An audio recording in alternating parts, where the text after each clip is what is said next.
Thank you very much for the introduction.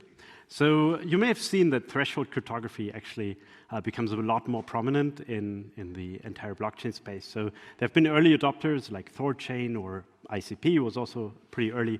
And now recently more and more projects seem to join that train. So XLR is a recent one. Near has just announced that they'll also be part of the threshold crew. So as a cryptographer, I thought, what's the best I can do for you? And I thought I'd give you some overview of threshold cryptography.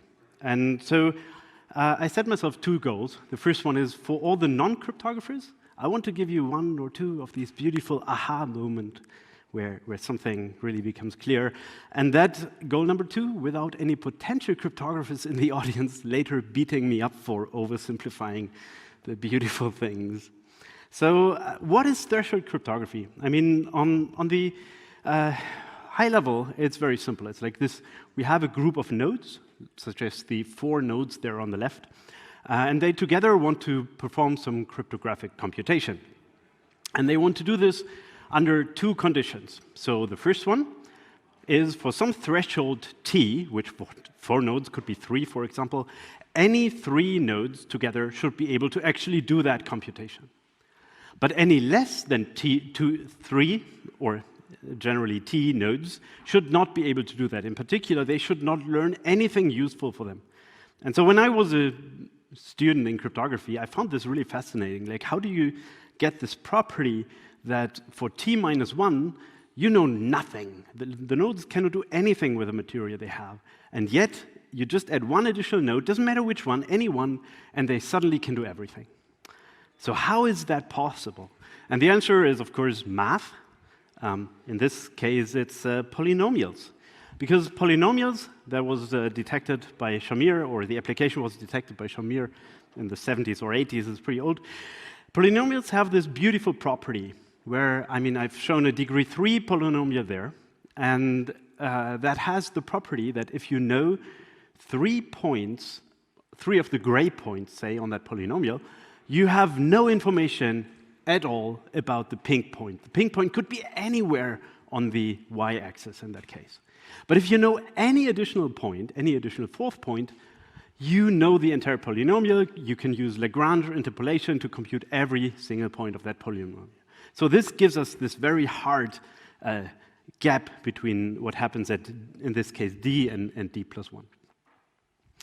And so, of course, we're going to use this to put the private key that we will use in cryptography. We'll put that at the pink dot there. So it's convention that one puts it at the axis, but you could actually put it anywhere. It doesn't matter. Just a convention. And yeah, so how do we go forward? If we want to do threshold computation, I'll now specialize a bit to public key cryptography, in particular digital signatures. We have a private key space and we have a public key space. And the two are usually mathematically very different. So in the elliptic curve schemes that are widely used today, the private key space is just numbers, and the public key space is points on the elliptic curve. And so there's functions between the two, and it's easy to go from a number to a point on the elliptic curve. It's practically infeasible to revert it. Okay, so what we're going to do with the threshold scheme is I've now replaced the gray by 3 different colors here, so it's a bit easier to distinguish. What we're going to do is we give 3 parties these 3 colored dots, and together they kind of know the pink dot on the right, the key where we want to go to. And so now we can ask the question, how do we compute the public key? And if we have the pink one, that's easy, right? We can just do the standard computation from the number to the elliptic curve, and we have the key. And of course, we also have this Lagrange interpolation, so if we have the key shares of all the parties, we can interpolate and get the private key, and from there we can go to the public key. Unfortunately, that's not really useful, because that means we have to compute that interpolation in some way, right? Someone has to compute it, and they will know the pink dot, and once they know the pink dot, they know the private key, and so that's bad. No single node should ever know the private key, so this is not something we can do. So we're not going to use Lagrange interpolation here. We're not going to compute this thing, and in particular, we're not going to compute anything from it. Instead, what we realize is that the colored dots are mathematically very similar to this pink dot, right? They're the same thing, they're also just a number. And so we can interpret them as private keys. And we can compute private keys from these public keys from these private keys. So every node that has such a key share can compute the corresponding private key corresponding to its key share. And since we have a nice homomorphism property, which is mathematical speech for it preserves structure, we can also do the Lagrange interpolation on the level of public keys, right? And so this is the idea. This is the core idea of most threshold cryptography protocols. We share the private key, but whenever we need to compute something, we go to a different space, and we compute in that space. So here for computing the public keys. And if we think about threshold signatures, we basically do the same thing for the signatures, so we can just replace all the public key stuff by signatures. It's easy to compute the signature from the private key. It's hard in the other direction. And every party can compute using the private key a corresponding signature share. And again, there is such a homomorphism property so that these parties can use the same type of interpolation to compute the signature. Now, this has to be taken with a grain of salt. So there is some cryptographic schemes, such as BLS, which if you know the proof-of-stake Ethereum, you probably have had some exposure to. BLS is super nice in all the properties. And so for BLS, this diagram works exactly. And you can think about it in exactly that way. If you have somewhat less nice signature schemes, such as Schnorr, EDDSA, ECDSA in particular, it still kind of works in an intuitive sense, but the protocols are a lot more complicated than I can show here. Now, okay, now we have the threshold cryptography, threshold signature scheme. And it's exactly that. If we have sufficiently many nodes, we can sign, otherwise we cannot.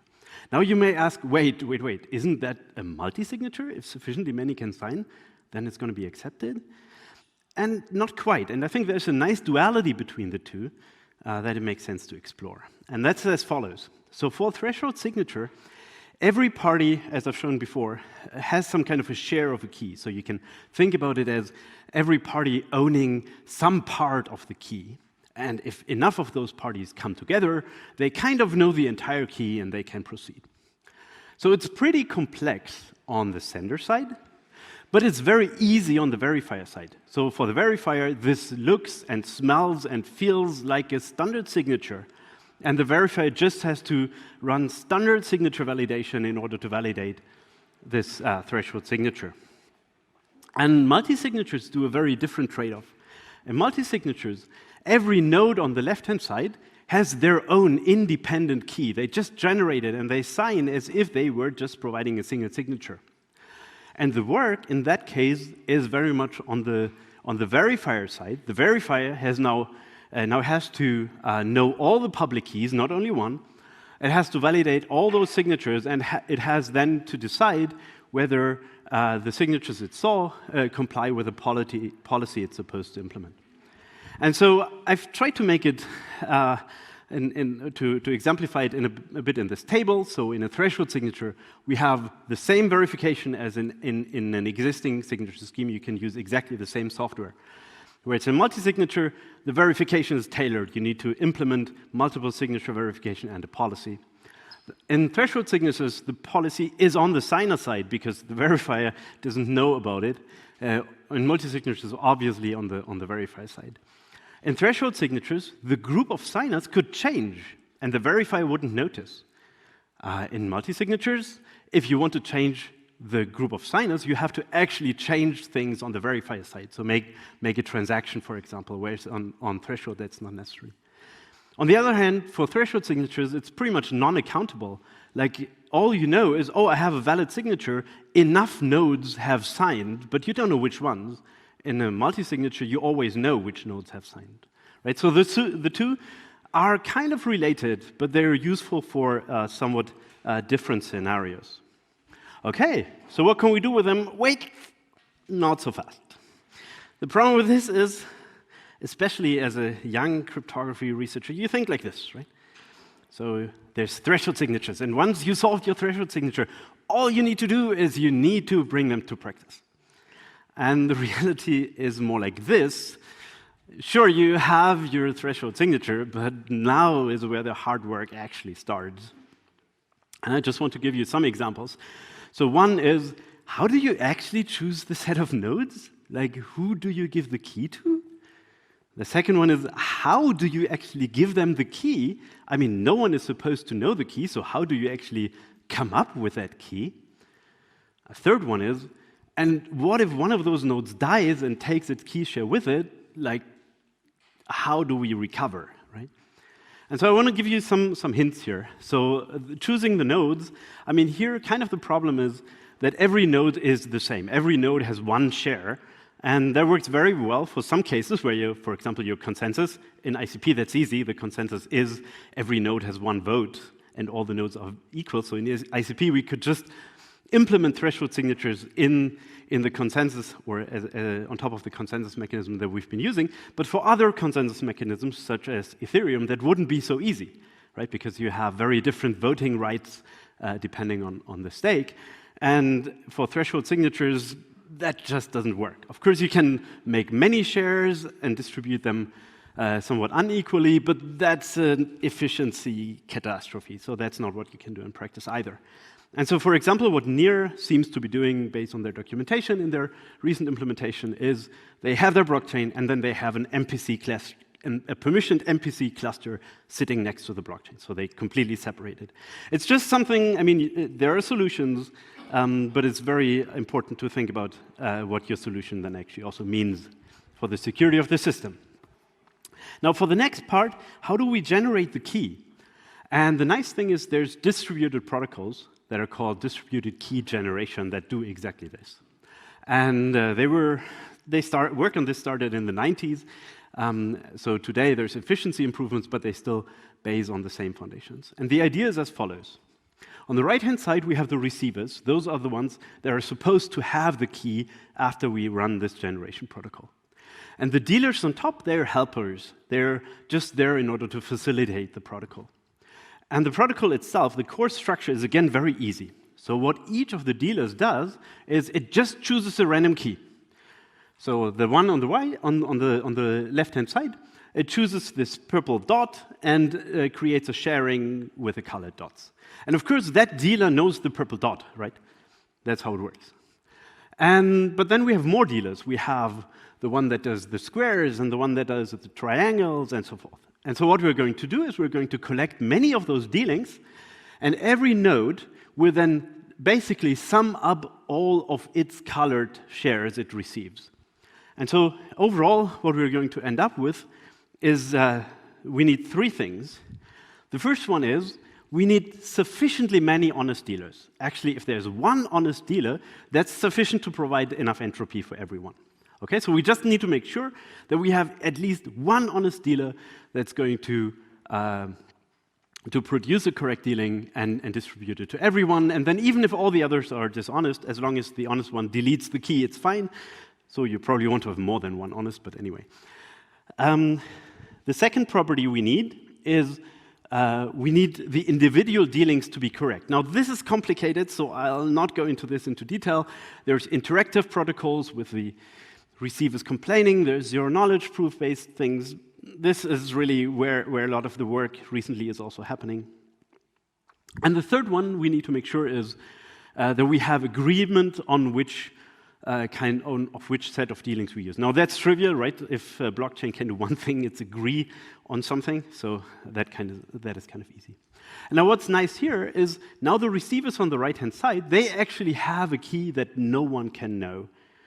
Right? So the sum of all those keys is actually something that's unknown. Another nice property is that we can slightly tweak the protocol and use the receivers as dealers, and they can reshare their keys. So instead of creating a new fully random key, they take the key they already have and create a sharing out of that. And with a slight adaptation of the math in the protocol, this allows us then to have one group of receivers that own the key, that act as dealers, and transfer the key to another new group of receivers. So this is how one can deal with the problem of having nodes that die. You can replace them and then just use this protocol again to provide a new sharing. Okay, so that's what you need to add to all the threshold signatures in order to make them usable in practice. Can we use them now? Yes, we can. And just to give you an idea, so this is my very easy description of the ICP architecture. Threshold keys are used in ICP everywhere. In particular, we have subnets, which you may also know as shards, and each of those has its own threshold key. Now, the advantage of this is it makes interaction between them extremely efficient, because all that they have to know about each other's is a few hundred bytes of public key, and then they get the signed messages and they can just verify and all is good. So if we have smart contracts on one shard communicating to another shard, it's basically a threshold signature verifying a threshold signature done. There's no need for any node to replicate state and so on and so forth. It also makes it super easy for clients to validate information they receive, because they can just validate the threshold signature. There's no need for clients to validate anything about consensus. It's all about threshold signatures. Now, what one can also do with those things is actually implement multi-chain Dapps. So that's where the title of the presentation came from. So you can create a signature on one blockchain network and then sign a transaction that's going to be executed by another blockchain network. So I've taken ICP as the sender side here. So ICP would generate an ECDSA signature for the transaction, pass that to Ethereum, and would just be a standard smart contract call from an external account address from the perspective of Ethereum. And you can then use this to build nice kinds of multi-chain application. Like my simplest example here is just a timer application. So smart contracts on ISP can set a timer. They can say, wake me up at 5 p.m. today, which EVM contracts cannot do, right? And so you can use this in order to implement things like limit trading or scheduled treasury management in an EVM contract in a fully decentralized way, because you just have a smart contract on ICP that would call out to this Ethereum smart contract. Of course, you can do more. Like the ICP contract has the capability to interact with Web2 services. It has access to the Bitcoin UTXO set. It can also, for example, read events from EVM chains. And it can all do all this and provide the data to the Ethereum smart contract. So you can basically implement a full oracle just in two smart contracts interacting with each other. Or, this one is one I find particularly nice, is ICP smart contracts have a pretty high capacity in terms of memory and compute they have. So you can build DAOs entirely on-chain. The entire voting can be fully on-chain. But you may want to use this in a way to control assets or smart contracts on Ethereum. But for this, you may want to actually take data from Ethereum. So a colleague of mine actually has a demo on this at 3:30 at a neighbor stage, showing how exactly this here works, where a governance contract running on the inner computer fetches the voting power data from an ERC20 contract and then executes a transaction on the Ethereum blockchain. And yeah, so that's all I wanted to go through today. If you're interested in this kind of thing, colleagues of mine will give several demos and tutorials on this. So Sunday morning is another one. So you'll find them across the schedule. If you want to have a look at those, that's going to be the same in much more detail on the technical side.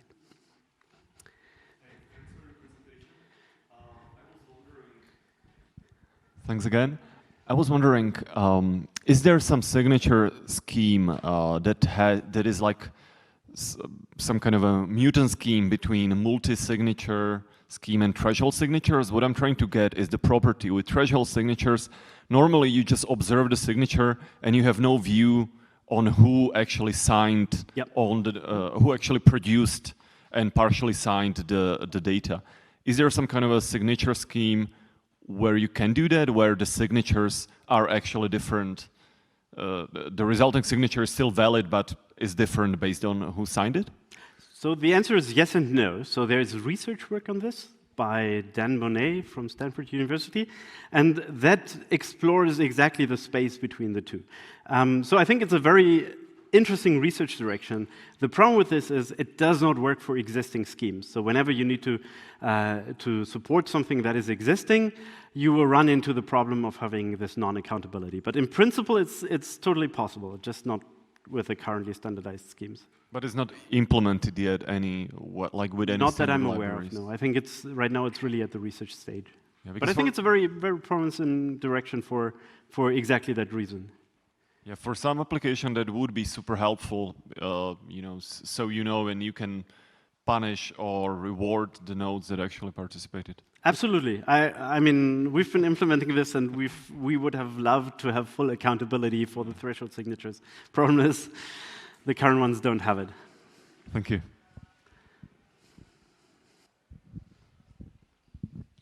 Any other questions? We have 3 more minutes, but we will have a coffee break, actually, starting now for 30 minutes. Also, feel free to approach Björn. Yep. Feel free to find me anytime.